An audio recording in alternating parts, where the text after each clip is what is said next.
We excel at being man, we are happy, to the extent of justice, courage, temperance, prudence, and all the moral virtues that regulate our actions.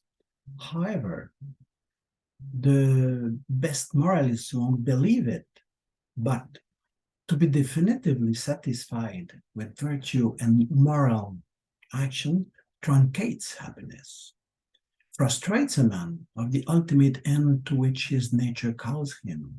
Action, as good as it is, does not satisfy completely. It would be absurd to act, and even to act well, morally, virtuously, simply to do right. Action, like work, aims at the good that lies beyond it. This is verified piecemeal, considering each of the moral virtues. The brave, who confronts death as much and how his reason prescribes him, does so only as a means to obtain for himself and his fellow citizens a peaceful life.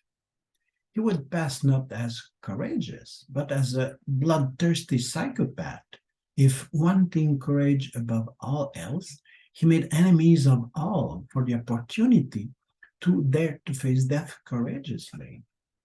Similarly, the temperate disciplines his food and beverage for something else, health that makes a better life accessible. It would be foolish to look for banquets and orgies to test and prove one's moderation. The just, again, gives back to each one what he owes him, not for the sole pleasure and self-satisfaction that such restitution gives him, but to ensure a peace and a collaboration that prepares a better life. He has no propensity to multiply his debts in order to give himself the pleasure of settling them.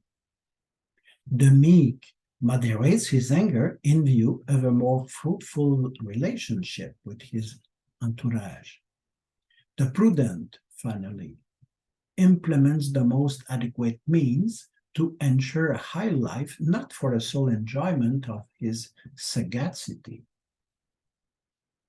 Every other moral virtue will thus state at an intention beyond its exercise. In short, not only work, but also action, not only productive activity, but also practical activity, demands another, nobler, better, more excellent one, from which it draws its meaning. What can it be? What activity will claim to complete the excellence of a man more than the virtuous moral activity?